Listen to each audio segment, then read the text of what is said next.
Welcome to Zero Trust Journey. I am your host, Victor Monga, and today we are going to talk about zero trust, what we understand, what we hear. With me today, I have my good friend and a guest here at the podcast, Jay Martang. He's a field CISO at Pantera. Jay is based out of SoCal. Hey, we love our SoCal people. So, Jay, welcome to the show, man. Thank you for accepting my invitation. Victor, of course, it's a privilege to be here. Thank you so much for having me on. Of course. All right. Before we jump into the serious conversations of zero trust, let's start with a lighter note. I love coffee. People know it. At least people who know me, they know it. I need to drink almost every other hour a cup of coffee. Jay, what's your take? What keeps you going, man? Oh, it's definitely caffeine. It really all depends on what the day looks like. So being here on the West Coast and working with overseas teams, I'm sure you can appreciate we have to get up pretty early. So I will usually start with at least a double espresso, Nice. sometimes a triple, and I'll always have one in the afternoon before I go to work out. This morning my call started at 6 though, so on Ooh, days I start really early, I'll load up a Celsius and I'll yeah. I'll taper this throughout the morning, and then I'll still have an espresso in the afternoon, but I can't go any later than like 3 or 4 p.m. 4 p.m. is absolute latest because then I will be in bed all night and I'll be like this and I need to go to sleep and I can't. So I feel like I have tape on my eyes and it's just like I can't go to bed. But I get it, and at the same time, I don't know what I have done to my body. Caffeine doesn't do anything to me. It's just I drink it for the habit or maybe a taste. But I can drink it at 9 p.m. and go to sleep 9:30. It'll be just oh wow. I don't know what it is. I have no idea. I have so much Red Bull in my body and caffeine. So throughout my career of as ethical hacker, that's what keeps me going or kept me going. And I at this point I just drink it for the taste, I think. You've built up an immunity. It's Yeah. crazy. I wonder, and I'll tell you what, the great thing about it that I love is that now in this role too, I've been able to hit different countries, and the coffee in different countries is just it's amazing, right? So Absolutely. I always try and sample it locally as well. What It's a it's necessity. and give us your recommendations as well. But we'll put in the show notes. Okay, definitely will do. Anything dark. I'm a dark roast guy. Same here. But Yeah. I completely respect that. All right. Zero trust. So we started this podcast for two reasons. One, a lot of practitioners who are actually working for organizations, customers, trying to defend. So they're on the teamer side, unlike you and IJ. Um, they're saying that, hey, we hear this zero trust. What do I do with it? There is so much out there. Every vendor has their own definition of zero trust. There is, yes, official statement about zero trust and what it is as well. There's a guidance from DoD as well. There's a clear information from the forefathers who coined the term as well. But again, there's a lot of noise. So they said, hey, we need different diverse perspectives so we can understand what it is and how do I apply that in my day job? How do I actually go and put that into my framework, into my program? So this is where we talk about, we bring different guests and we talk about like, what does zero trust mean to you, Jay? What you have heard so far from your customers, from your own knowledge, what does zero trust mean to you? When I think about zero trust, I can't help but think I'm an old school professional wrestling guy, and there I'm sure you may heard and the audience may know of this guy Stone Cold Steve Austin. He used to go around and he used to be like DTA, don't trust anybody, right? And it just flashes me back to that because it's zero trust to me is the level of paranoia that I think as security practitioners we tend to build up, rightfully so, because of everything that's happened over the numerous amount of years with attacks, and they continue to happen. Um, it's the necessity of making sure that you explicitly verify the identity of everything in the environment, and not just identities that you consider human identities, but it's different uh, service accounts, machine identities. It's really understanding that everything needs to be explicitly defined. Roles and access need to be explicitly defined, and you leave nothing to chance because if you leave nothing to chance, then nothing can happen. But if there's assumptions, then attackers will find it. Absolutely. And again, that's something I completely align with and I believe in, because coming from the ethical hacking background, penetration testing background, that's what I thrive upon. Anything that either machine is trusting another machine, or a human is trusting a machine, or machine is trusting a human, I thrived upon that. That's what I that was my jackpot. And that's what we are preaching in the zero trust model, identity, and other pillars in it with that. Let's just not trust anything. Let's keep verifying it. Let's make sure that every time you want to ask for something from the enterprise, data, access, let's make sure who you are, where you're coming from, and what are you doing. That's also very important. We ignored that fact for the longest time. As long as we have VPN, you get access to the whole world in my enterprise. Or maybe that's not enough anymore. I want to know exactly which system did you touch? Why did you touch it? Did you need it? So just that explicit access, once I make sure that you show me your badge, is not enough anymore. Well, what's your take on that one, Jay? No, I completely agree. And I think it's like I mentioned, this is why I say it's that state of paranoia where you're just going to say, instead of just saying, oh, okay, VPN access, you're good to go, right? You still don't know, for example, okay, well, if I give you VPN access, you're working from home, is it really you behind the keyboard? Right? Or have you been compromised already? Right. And we're seeing a lot of that really just within this if you look up the statistics just with info stealer malware alone and how that has really increased over time. Leveraging credentials alone, obviously everyone knows that's not enough, but even if you've used multi-factor authentication to authenticate a device, it's still not enough. I agree with you that I think we need to get a little bit more granular into what you're doing, why you're doing it, where and for how long. And unfortunately, while that is a good approach, it also creates a ton of work, and it's very challenging because you're now getting into a lot of intricacies and there's a lot of gray area. And when I say gray, it's not necessarily of the area of, oh, I might need it. It's more of like I need access for a little bit and then I won't need it. But then all of a sudden I need it again. And like I mentioned, that requires someone to manually intervene or go in, change policies for a little bit. And it's so I agree with you. It's just it's a very big challenge for organizations because it involves many different people and many different processes. And I also believe, I think zero trust framework and zero trust guidance, it actually helps business people to really realize what IT security, cybersecurity, what they're doing for them. I think it's the best way to actually take credit of the work, because sometimes a thankless job, and I get it.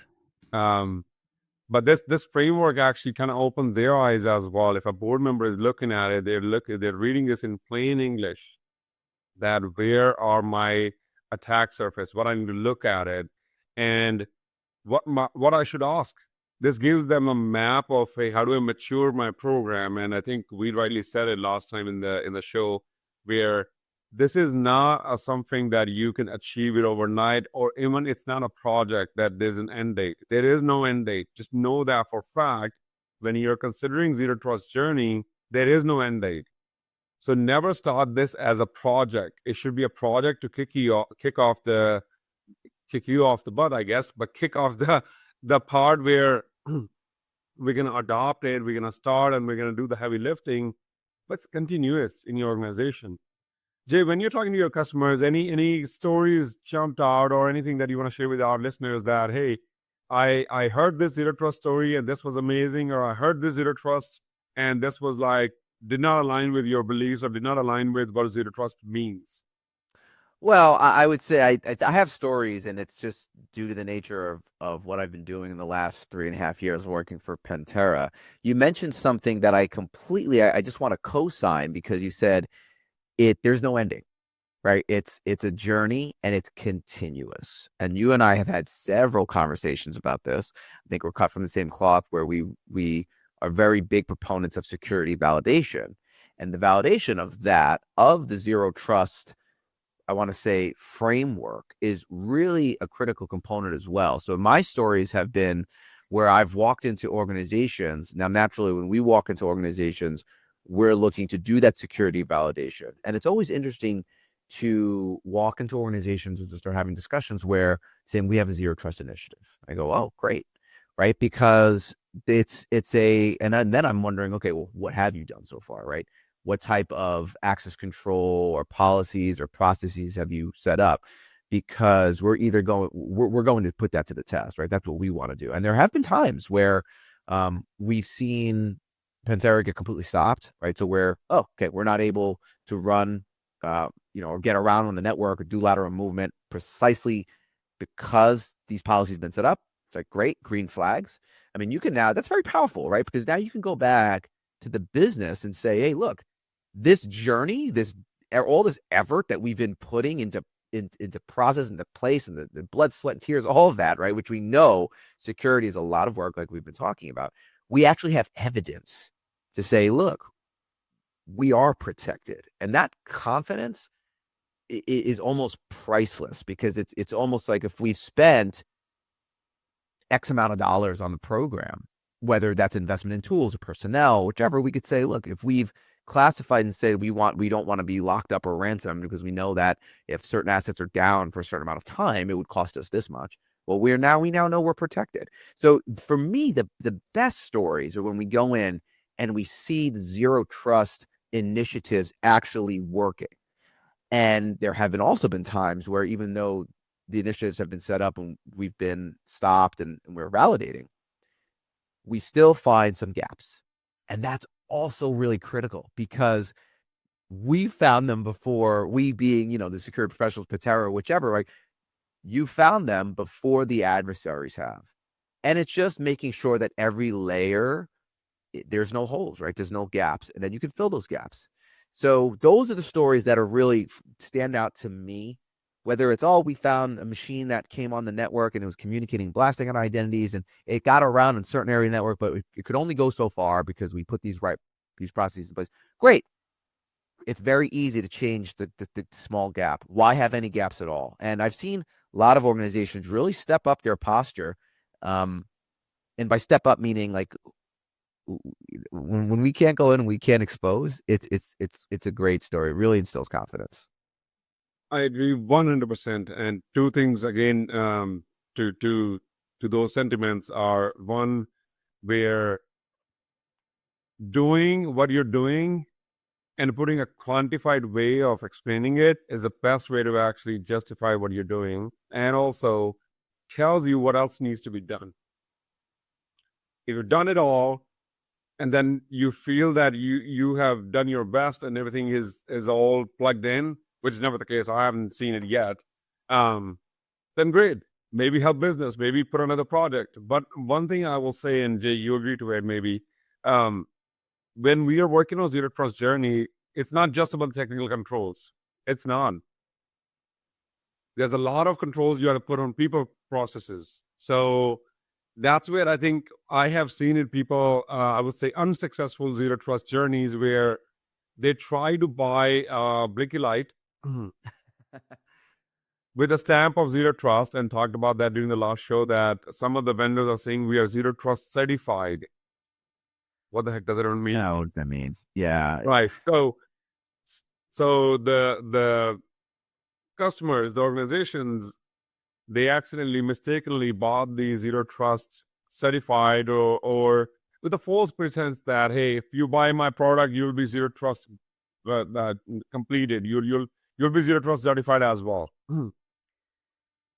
I think that's wrong, obviously, but also I think this is where some of those vendors are also polluting the journey. They're polluting the mindset, and those mistakes are gonna make some security leaders jaded. That maybe zero trust is not for the organization, or they just don't know how to do it. It's not their fault, honestly. I would say it's very easy to get jaded in security in general, right? I mean, if you go on the cybersecurity subreddit, you'll see tons of, I'm burnt down, right? But I think it's important, instead of, we could blast vendors all we want.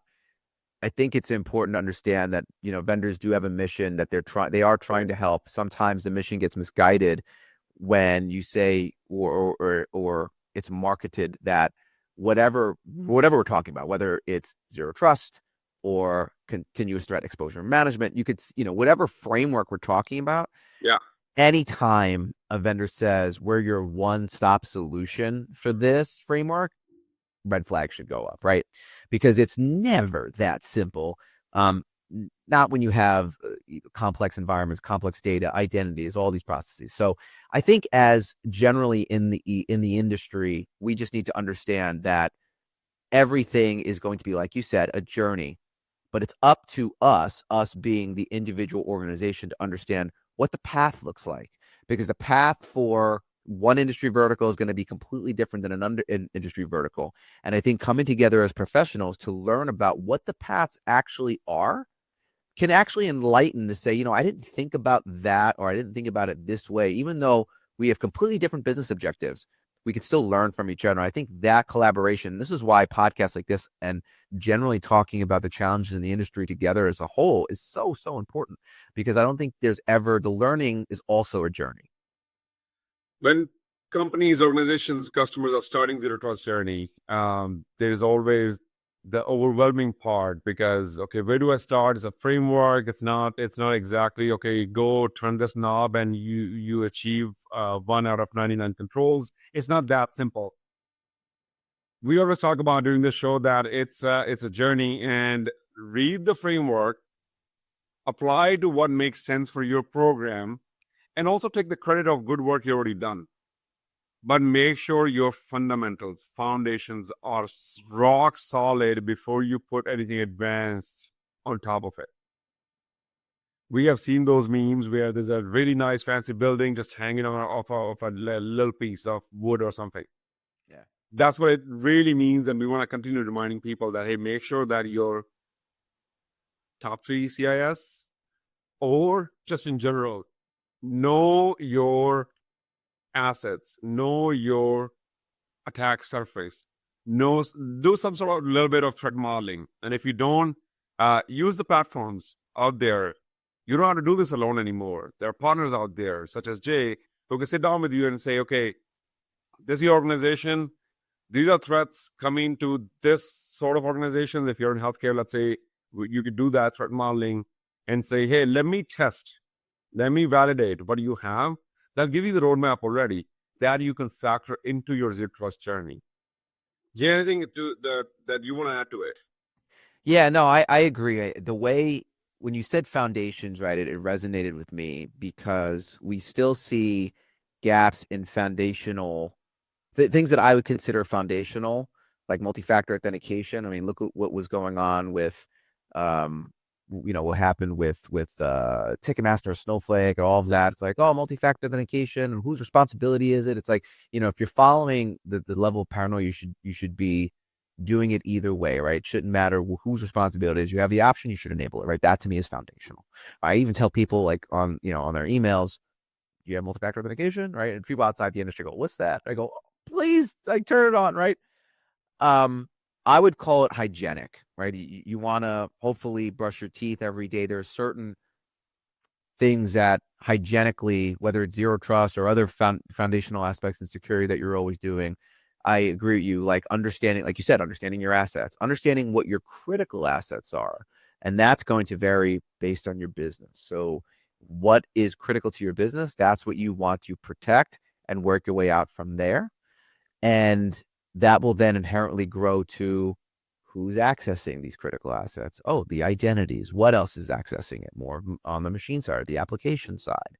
So I think focusing on, like you said, on the foundational things first before you even go purchasing blinking lights or whichever.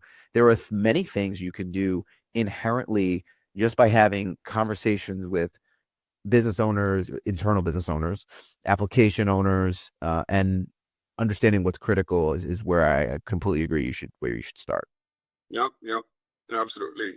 So as we wrap up this podcast, I think I always start and end with this, that what do I take away from it? So if you've already started your journey of zero trust, great. Continue maturing on, evolving from there. Again, there is no end date to it. So it's going to be a journey. So make sure, accept that, adopt it, and evangelize it in your organization. If you have not started it, I would say actually go start with bare minimum reading the framework, reading the principles, and then sitting down with the business person. Don't start with IT, don't start with technical person. because they're going to try to solution architect it right away. They're going to get into it right away. My advice is sit down with a business person and say, hey, this is what a framework looks like. Now, what do you see our gaps are? Ask them. They'll give you insights that you had never known or would never come out during a conversation. Applying zero trust from an angle of business will give you that roadmap that you need to help business and ultimately really reduce this risk score for your organization. That's my advice. If you have not started it, that's one piece of advice I can give you. Take the framework, sit down with the business person, spend an hour or two, just hash it out. Don't start with IT. You can come back to IT and then solution architect it, but start with the business person and just hear them out. That's my advice. Jay, what do you have to say about it? 1,000%. I couldn't agree with you more. I think I said it a little bit earlier, right? You need to have an understanding of the business. Security is often seen as a hindrance, but when you sit down with the business and you have these conversations and you make it more about the business and enabling the business, whatever the business mission is, right? If you're in retail, you're going to be selling things, right? It's retail. If you're in healthcare, it might be saving lives. Manufacturing, you're creating things. Understand what the mission of the business is and make security about protecting that mission, because ultimately that's what you're doing. You're protecting the availability, confidentiality, integrity of the information that's going to enable the business. And in doing so, you can allow or change the view of security and say, okay, this is actually, as much as things may introduce new processes, it actually is going to protect and enable me. So you said it so well. I don't think I could have articulated it any better of where you can and should start. And I would encourage everybody listening to do exactly that. All right. Well, Jay, thank you very much for being with us today and talking about Zero Trust journey and your thoughts around it. For our listeners, if you have any questions for us, feel free to reach out to us. And shout out to Jay and the team again for helping us out always. Thank you. Thank you.